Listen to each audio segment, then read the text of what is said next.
Holy Emperor of Mankind, the second episode of the Pariah Nexus series has dropped. It's called Doctrine and Discipline, and this time it's all from the perspective of the Salamander, who is an absolute badass. I'm going to jump in, we're going to do the breakdown of the episode, go through it all, and then of course at the end I'm going to give you my thoughts, feedback, and speculation and theories where this is going to be going in future episodes. So let's jump in and let's get waffling. So this episode opens up on the crashed Thunderhawk. It's the same Thunderhawk we saw in episode 1 that was spinning through the air. Episode 1 was dedicated to the Sister of Battle, where this episode is dedicated to the Salamander. We're going to see his fight through the rubble as he is taking on the Necron forces, but also forces of the Imperium, who have become zombified and are trying to kill anything they come across. We actually go inside of the Thunderhawk itself, and there we find out that only one Salamander has survived the crash. The rest of his brothers have died in a gruesome fashion. They've been impaled on the very harnesses that rode them into battle. Then we see the Salamander giving some type of burial rites to his fallen brothers, and then he notices a guardsman stumble into the burning wreck, unaware that these guardsmen are now zombified and want to do him harm. He actually commentates to the guardsman saying he's very brave for trying to assist, but he needs to leave the area because harm may come to him if the Thunderhawk explodes. But of course, the guardsman ignores him and keeps coming forward. The Salamander then says, "Stay back," and grips him as the guardsman leaps at him. The guardsman is trying to rip and tear at the Salamander, but nothing is going to touch this armored giant. Then more of the guard start coming into the Thunderhawk, and the Salamander realizes something is wrong. They have befell, they are corrupted, they are not themselves. So he then vanquishes the guardsman as the guardsmen are trying to vanquish him in the Thunderhawk. We have this amazing scene where he picks up his chainsaw and he's cutting him down. He pulls out his combat knife. He's stabbing them, ripping them apart as the Thunderhawk is burning around him. And as the fire spreads, the Salamander equips himself with bolters, a infernal pistol if I'm not mistaken, and then he notices one of the guardsmen is not dead. He's crawling towards him on the floor, and the guardsman mutters, "Please, kill me.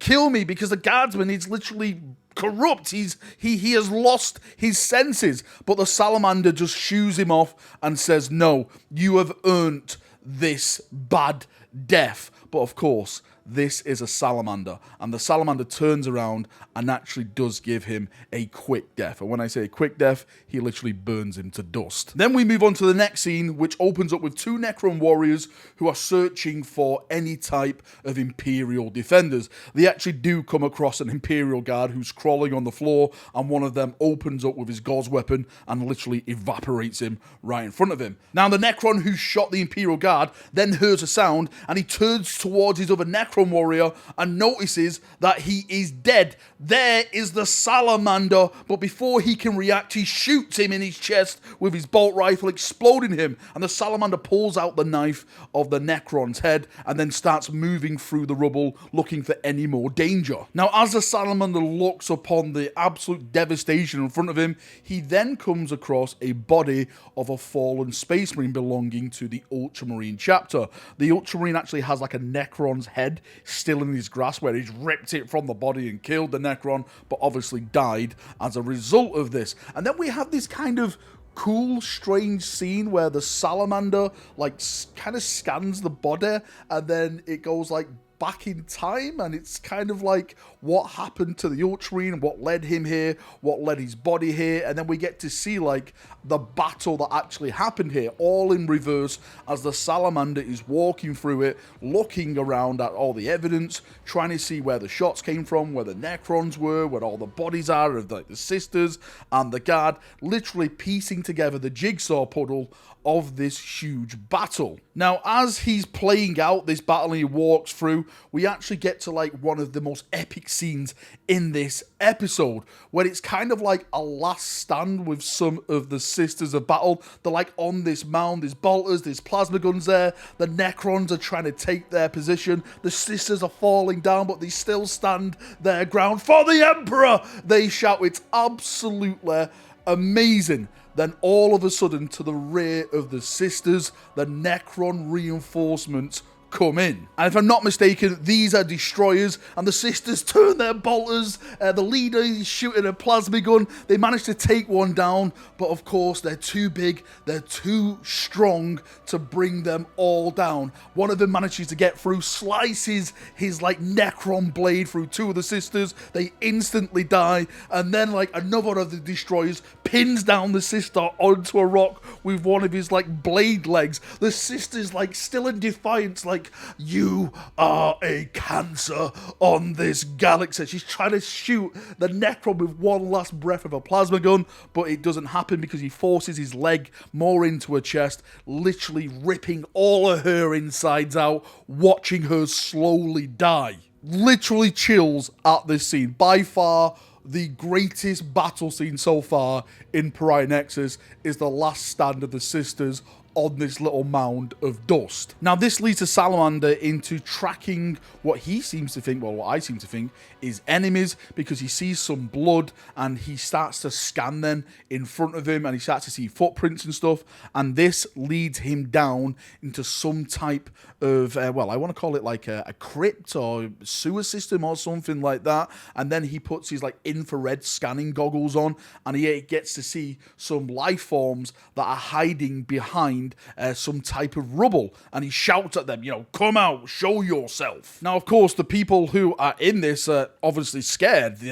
There's monsters everywhere, so to show them that he is not harmful for them, he actually takes off his helmet, and then we have the big reveal. Something that was theorized, are we actually going to see the actual Salamander underneath the helmet? And yes, here we have him. He's fully face revealed, and then the human survivors look upon him, and he comes forward like, I'm not here to harm you. I know my skin may not look like it's human, but it's like a genetic thing. It's not like I'm corrupted or anything like that. And the survivors are like, yeah, okay, then we believe you. Please help us. Can you get us out of here? There is a little heartfelt scene where like the children go up to him and go, oh, you're an angel of death, and like, you're bleeding. I didn't know angels could bleed. And like, yes, we can bleed. You know, he's like, he's a space marine. He's literally talking in facts and stuff like that. I have lost use of one heart. I have 3 lungs, one which is punctured and ruptured. Then they're like, oh, okay, kind of thing. And then he hears the gunshots. He hears bolter shots. And of course, this links now to episode 1 with the Sisters' last stand from episode 1 when she starts taking on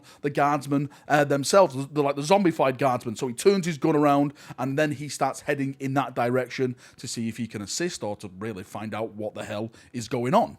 And then we jump to the scene in episode 1 where it left off, where the Sister and the Salamander are staring each other down. The Sister asks, who are you? Of course, again, he takes off his helmet and he's introducing himself as Sakan, hopefully I'm pronouncing his name right, of the Salamander chapter. Apparently, they were going to link up with the Ultramarines to try and help them take this world back. He asks the Sister what in the Emperor's name has gone on here. The Sister explains to him that they lost. They lost. The Necrons then starting to take prisoners, starting to turn people into what they've been turning into, and the Salamander is in disbelief because the remnants of the Space Marines he was supposed to meet up with are literally all dead. That's what the Sister tells him. They've all been wiped out. It's only then remaining. Now, as the Sister's explaining all this stuff to him, she then notices the humans that have been following the Salamander, and she pulls up her bolter ready to gun them down, and the Salamander steps in front like, no, you're not doing that. They're under my protection. Then she's like, they are faithless. They will crumble to the Necron plague that's taken over.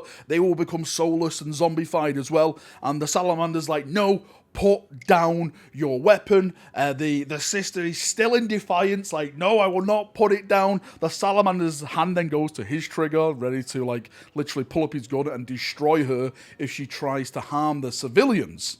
Now, of course, it doesn't come to that because as they're staring each other down, the Salamander at the last second senses something and jumps out the way. Of course, it's the Necron Hunter who wants to eliminate everyone. He tells the civilians to get in cover. They're all running for cover. The sister jumps into cover. She's going through some type of like emotions in her head, because all the faith and all the destruction that's gone down. The Salamander's literally opening up on the Necron, trying to defeat it, trying to destroy it. There's rubble crumbling everywhere. The civilians are crying. They're all scared and stuff. And then boom, there's a big piece of rubble that drops down on the Salamander. The sister is kind of like, the best way I can describe it is like Saving Private Ryan, when he comes off the boat right at the beginning and he's like in just a daze and amazement and he doesn't know what's going on. But then she snaps out of it and she puts her helmet down and she aims her gun at the sniper. And that is where the episode ends. I was like, God damn it.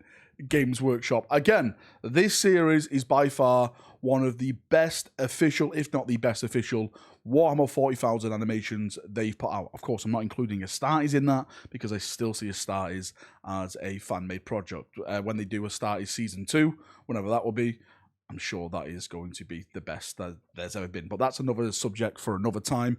This one, again, fantastic sounds, fantastic voice acting, I thought. The music was top tier. The environments, the way the battles were, like that whole rewind to the battle, I thought that was done very, very cool. Like to see the actual battle itself between the other forces before the Salamander arrived, with the Sisters and the Guard and the Ultramarines fighting the Necron forces. The last stand on that little mound of hill is simply superb. I absolutely love how ferocious and how just awesome the Sisters can be when they're absolutely fully unleashed. And the Necrons as well. Literally no emotion. In there, slice you in half, stab you through the chest with a knife foot, and then that's it. Just looking at you as you slowly spit blood and you die into nothingness. Now, I know a lot of people said in last week's episode, Valrak, you didn't mention the Guard who was following around the sister. There's something up there, something strange happening.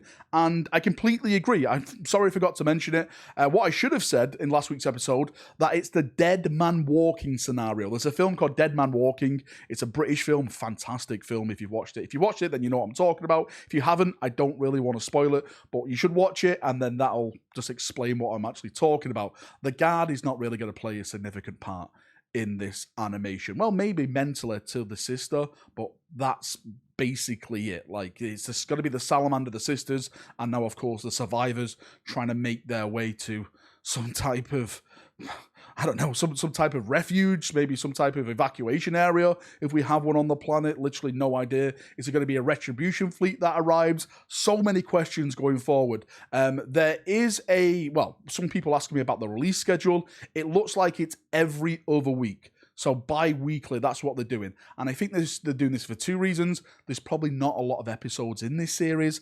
And also, they can try and get 2 months of Warhammer Plus out here rather than 1 month. So it'll go into next month. That's when it'll, I think, officially end. That way they get you to sub for another month. But of course, I'm going to keep doing these breakdowns. I absolutely love these animations. I think they're fantastic. Props to Games Workshop. I've been very, very vocal on what GW's been doing with Warhammer Plus. Not enough content and stuff like that.